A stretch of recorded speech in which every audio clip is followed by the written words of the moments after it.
Ça y est, nous y sommes, au Népal.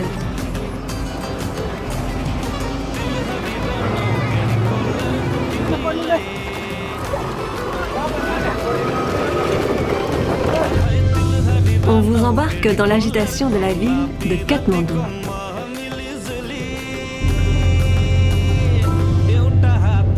Et dans la rudesse et zénitude d'une région préservée et sauvage de l'Himalaya, en connexion avec le 8e plus haut sommet du monde, le Manaslu.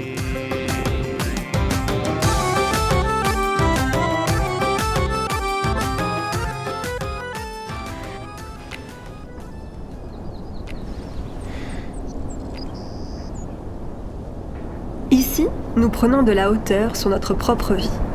Notre confort, nos préjugés, nos peurs derrière nous. Below down the clouds came off, that is passing. On ne savait pas encore ce qui allait se présenter sur notre chemin.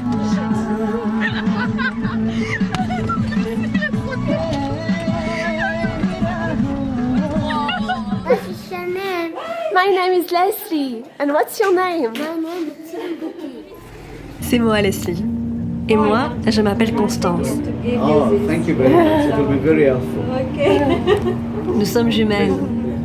L'une est actrice de changement dans le développement durable, l'autre journaliste scientifique et reporter, formée en développement personnel et spirituel.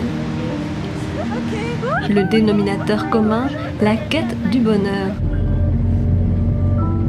Mais finalement, qu'est-ce que le bonheur et comment l'atteindre ?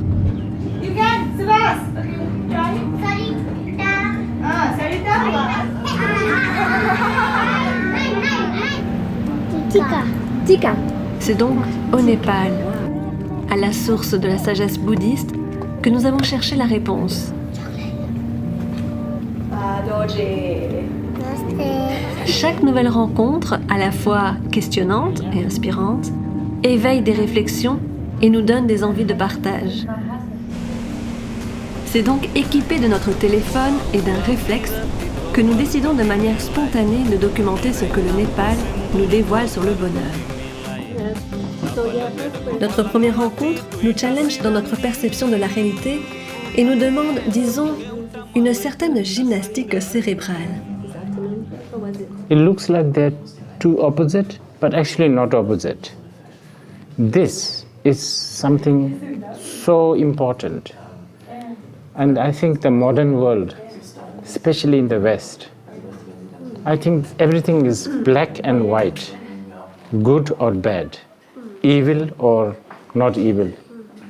But in the East, and especially in Buddhism, not like that. Whatever is evil can be good. Whatever is good also can be bad. And also, I think if you appreciate paradoxy, then you will know magic.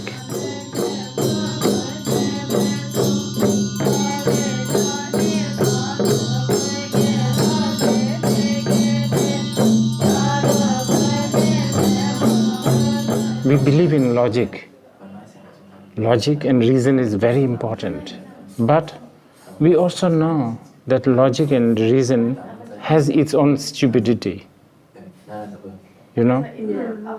And I think the modern world should know this, because many times rational and logic will make you trap. For instance, like you believe 4 plus 4 is 8.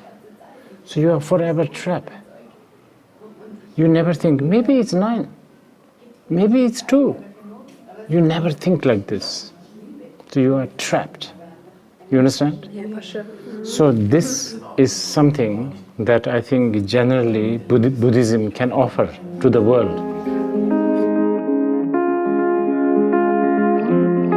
Sortir de notre vision dualistique. Apprécier le paradoxe pour se laisser surprendre par la magie de l'instant. Quelques heures plus tôt, notre chemin avait croisé celui de Ce Lama, un des maîtres les plus respectés dans le monde du bouddhisme tibétain, mais aussi écrivain, scénariste et réalisateur.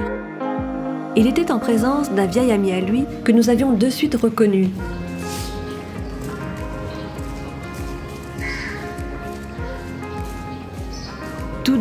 ont eu le même maître spirituel que sa sainteté, le Dalai Lama.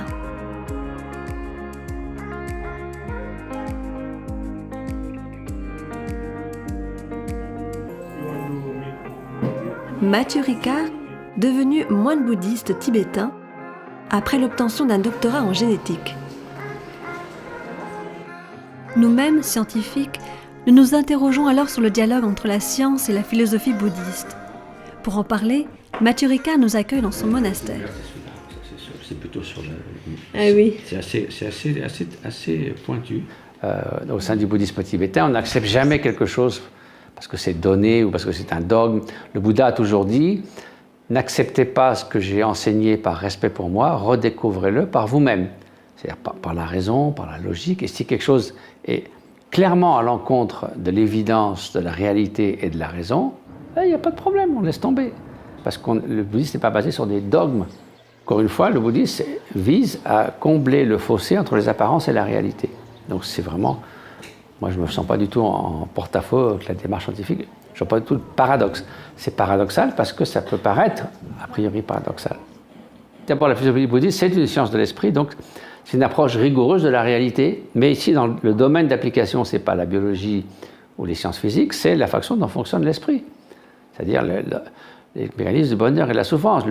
L'enseignement fondamental du Bouddha, c'est identifier la souffrance, y compris ses causes les plus profondes, trouver qu'il y a des causes. S'il y a des causes, elles sont forcément impermanentes parce que rien n'est permanent. Donc on peut y remédier, possibilité de remédier à la souffrance, et ensuite les méthodes qui permettent d'achever, d'obtenir ce but. Donc tout est là. C'est pas le reste, c'est comme de la crème sur un gâteau, quoi. Donc pour ça, il faut avoir la connaissance, la sagesse qui reconnaît la nature ultime de la réalité. Il ne suffit pas de trouver des antidotes à la haine, à la jalousie, à l'orgueil, à l'obsession ou autre chose, qui sont les symptômes de l'ignorance, mais il faut aller au cœur de tout ça. Donc, de ce point de vue-là, c'est une démarche scientifique, parce que si ça ne marche pas, ce n'est pas intéressant. Si ça ne remédie pas aux causes de la souffrance, on n'en a rien à faire du bouddhisme, quoi, en gros. La philosophie bouddhiste est donc une science de l'esprit qui aide à trouver le chemin du bonheur. Nous, c'est à plus de 3000 mètres d'altitude que nous faisons connaissance avec le monde du bouddhisme. Cheminant vers cette conscience et sagesse, allant au-delà de notre propre construction de la réalité.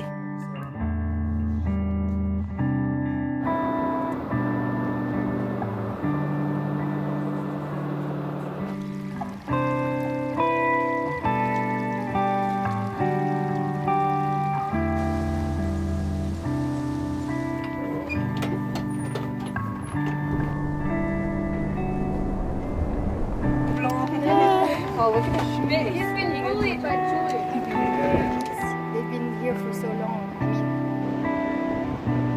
Le rouge et le bleu.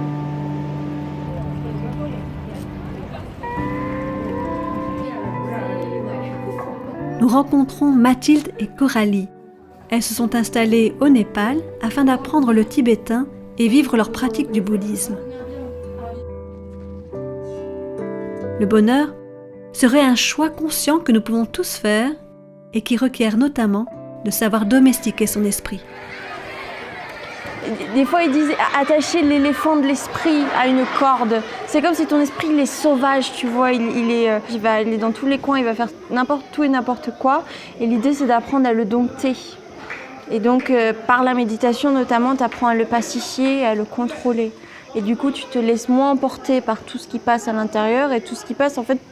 En gros, surtout nous, en tant qu'occidentaux, ce qui nous fait souffrir, c'est surtout ce qui passe dans notre esprit. Et donc, c'est extrêmement utile d'apprendre à contrôler ça. en fait, on lui avait demandé, Bouddha, qu'est-ce que vous avez gagné avec la méditation? Il a dit, je n'ai rien gagné en fait, mais par contre, je peux vous dire tout ce que j'y ai perdu. La colère, l'attachement, la peur de vieillir, la peur de mourir, tout ça, j'y ai perdu. C'est parce qu'on n'a rien à gagner, on a déjà tout est là en fait. C'est juste qu'il faut se débarrasser de certaines couches inutiles qui nous encombrent, telles que l'attachement. L'attachement et l'ignorance. L'attachement, en fait, c'est vraiment pourquoi c'est la base et tout. Cet attachement crée de la peur. De la peur, de la colère, de perdre en fait. La peur de perdre, la peur qu'il s'en aille, qu'il m'abandonne, qu'il parte.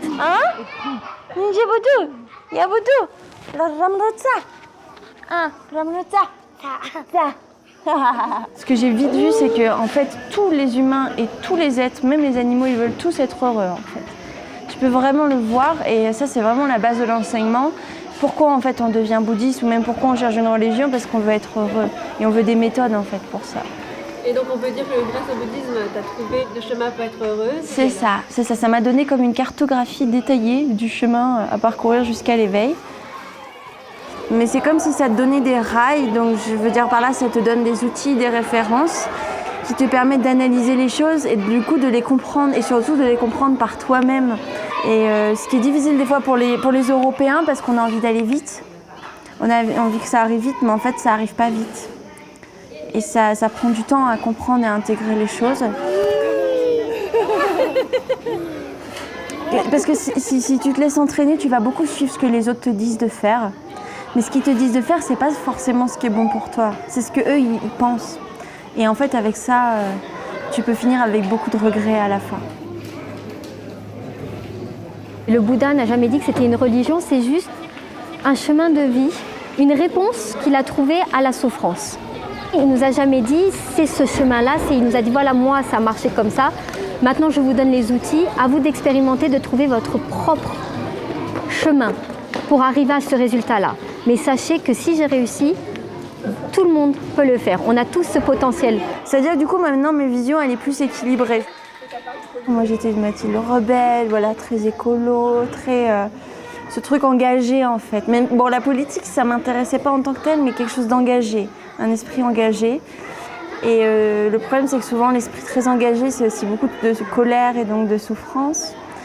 Et le bouddhisme, ça m'a permis de vachement apaiser ça, tous les trucs de rébellion contre la société, la colère, et il devrait faire ça, et McDo c'est mal, et toutes ces choses-là, ça m'a permis de vraiment sortir et d'aller vers une vision, comment dire, pour être plus compassionnée, plus bienveillante envers la société, et qui a plus de compréhension envers ce qui se passe. Quelque part, je ne peux pas empêcher le monde de devenir ce qu'il doit devenir, en fait. Mais je peux faire ma part. Parce qu'au lieu d'aller contre les choses, tu apprends à aller avec, mais tu sais conduire proprement en fait. Tu apprends à conduire ton esprit en fait.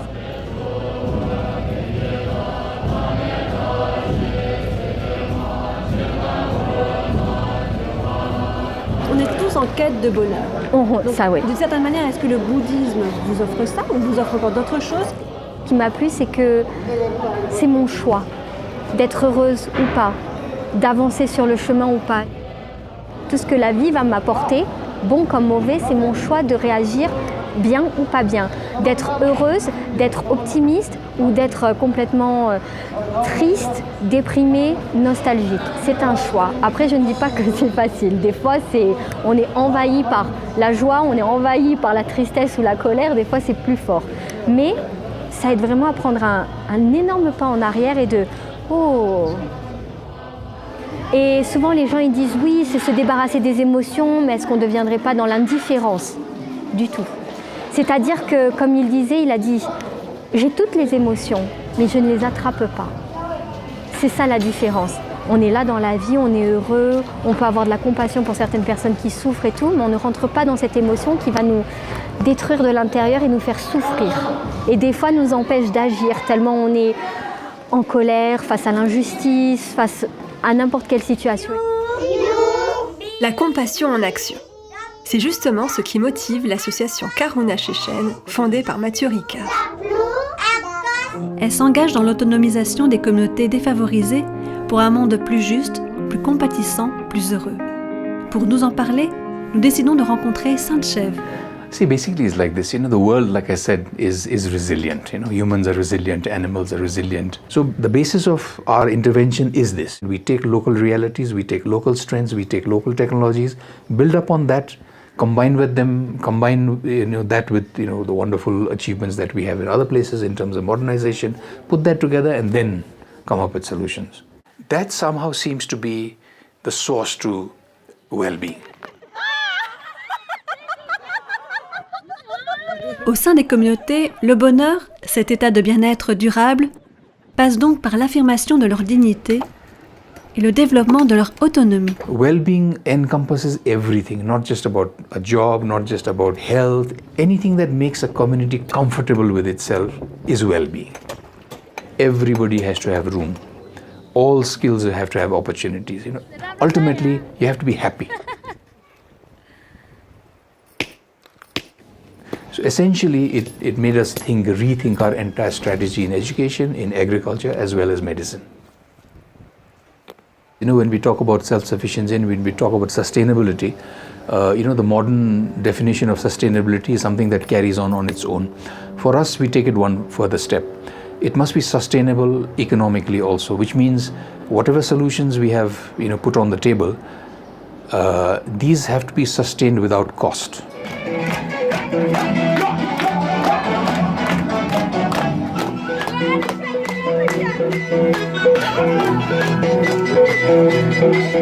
Food essentially can come free on the table. All you need is to put in a little bit of effort, and 60% of your actual financial requirement is solved, by doing this.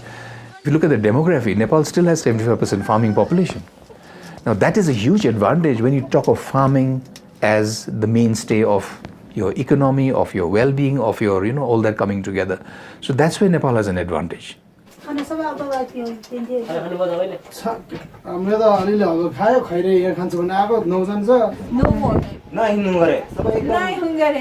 The second thing is you have to have health, which is almost cost-free to a certain extent. So this is essentially to make every person who's walking in the street essentially a first aider, who can take care of not just the community needs, also your own needs, in the house. Basically, if this thing succeeds, which it is slowly, we take away almost 50% of the medical problems that we need to address. If you look at the setting of Nepal geographically and demographically, isolated villages, some villages only have like 15, 20, 100 houses. And while it's very desirable to have a hospital or a clinic there, can you actually run the clinic? Is it maintainable? Invariably not. So, this made us think, of other ways to address this problem. We get our food, bull, cow, none. And when it comes to education, we're sort of opening the doors, in education. We're saying incorporate everything, not just talk about academia. Teachers have to have enough economic capacity, in terms of food and thing to be able to teach children free, infrastructure should come free. So then what happens is there is no burden on the person who has learned to have an economic benefit out of his skill. This is where the strength to be benevolent comes in.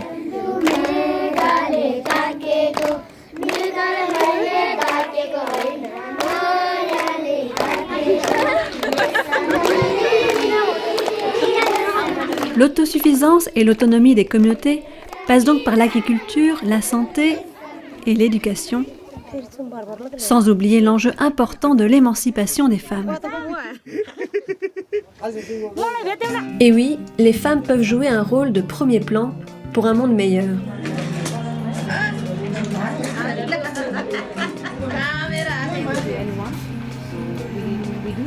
Cette organisation de production artisanale, qui fait partie des pionniers du commerce équitable dans le pays, a également pris la mesure de cet enjeu.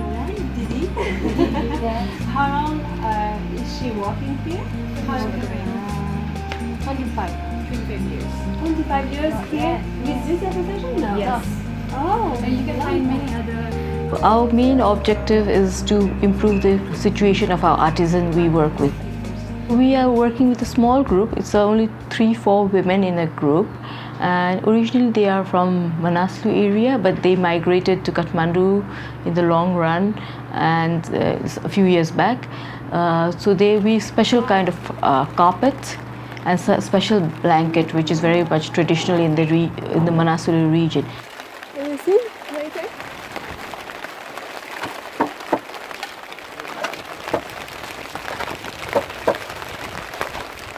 Women of Nepal, they have always been a deprived lot. They never have say in the family matters, especially very much in the rural area. Maybe things are changing a little bit in the urban areas, but the majority of the population still live in the rural area, and they are never consulted. They never have any say in the family matters, even in the matters which regarding themselves, like their marriage or the property. They do not have any say. So the founding members felt, unless we could do something to improve the condition of these women, the country will not be able to progress. Have you been to the city? These women, they had never been to school, but all these women have some skills, some traditional skills which they have inherited or learned from their parents and grandparents. And apart from that, women always have those hobbies in knitting, stitching, embroidery. So we thought the best way to go forward will be to use this skill these women have for their own betterment. And that's how the organization started, with the objective of providing the employment opportunity to these women and hoping to improve their social and economic status, because we knew that without improving the economic status, social status would not improve. So for women empowerment, economic empowerment is a must.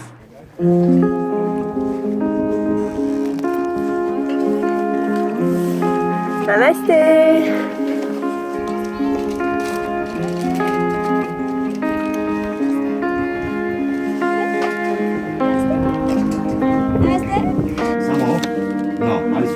यहाँ पास गरेको टिकटको पास गरेको 25 को कस्तो ठुलो भनेको मान्छे high school Kathmandu.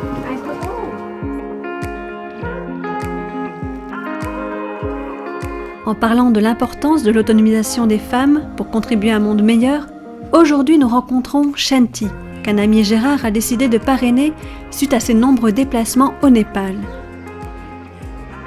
Elle a ainsi eu accès à l'éducation, ce qui contribue à son émancipation. Do you remember the first time you've met Gérard? Yeah, I remember when I was like... Can you explain me how was your first time? When I was at 4th grade, 4 or 5 grade maybe, but I'm not exact sure. At that time, that was the first time I met Gerard. After that, and I met him frequently after 2 years, 1 year. Yeah. What was your feeling when you've met him the first time? And I was like, I got a bless from a God. I was really happy seeing him, and that's the best feeling at that time.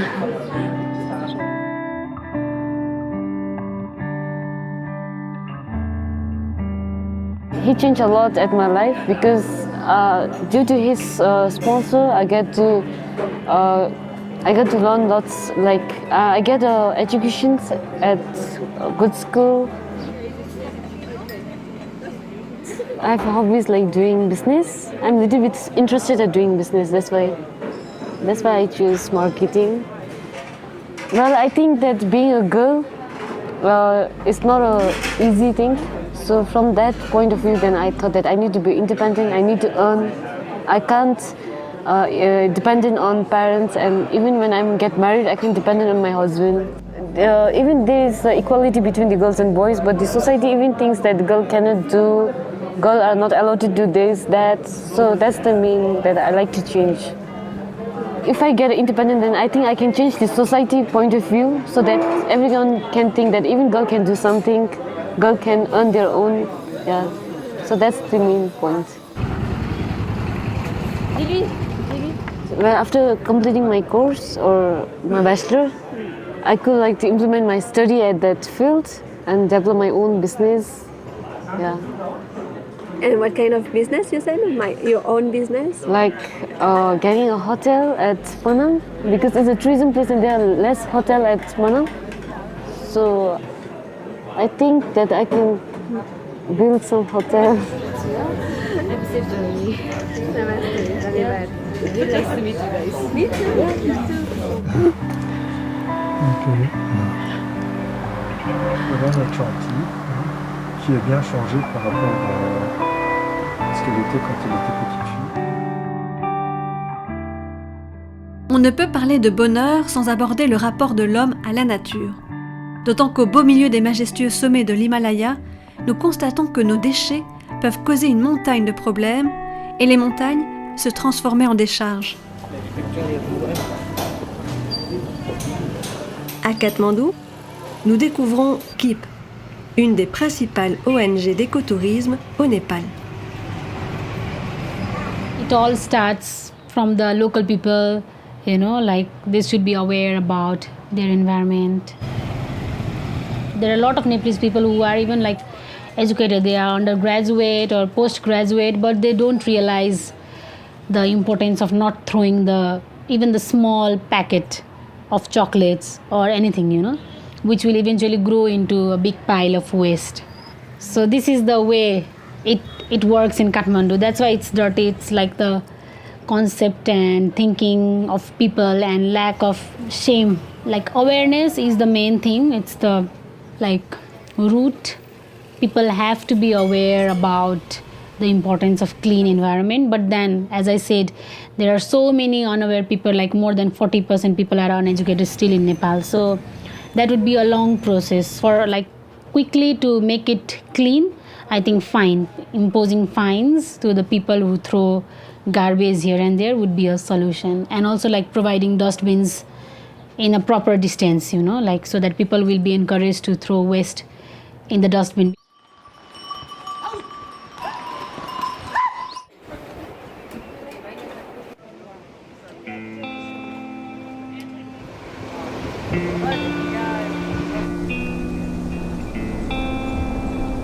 So the mission of KEEP is to decrease the negative impact and to increase the positive impact of tourism.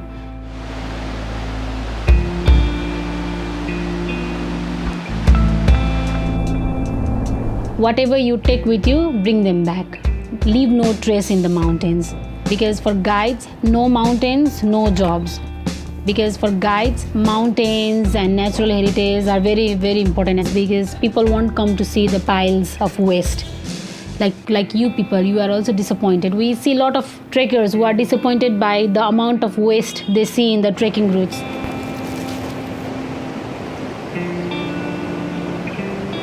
We encourage and we educate tourists to be culturally and environmentally friendly, and through different trainings we encourage guides to be environmentally friendly. So it's both way, like tourists and guides, they both work together, you know, otherwise it will not work.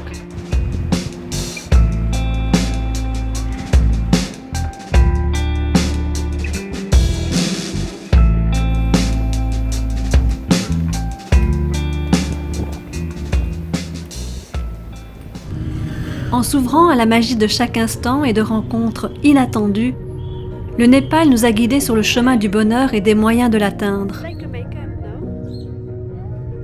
Nous avons été challengés dans notre perception du monde et de notre propre monde. Le bonheur, cet état d'esprit intérieur qui est possible indépendamment des conditions d'existence, passe par une perception ajustée de la réalité. Nous devons faire tout notre possible pour améliorer le monde extérieur, bien sûr, mais nous devons aussi agir pleinement sur notre état d'esprit.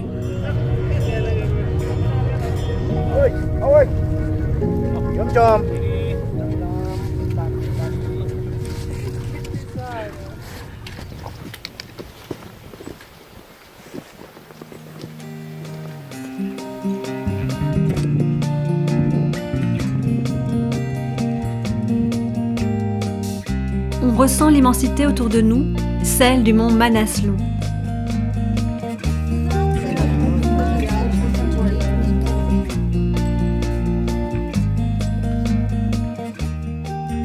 Manaslu vient du sanskrit et signifie « montagne de l'esprit ». Le chemin est plus important que le sommet. Personne ne parcourt la montagne de la même manière, au même rythme, en posant son regard aux mêmes endroits. Chacun a son chemin unique à parcourir. Le bonheur se pratique et passe par l'entraînement de l'esprit. Le bonheur, on ne le trouve pas. On le crée.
Ini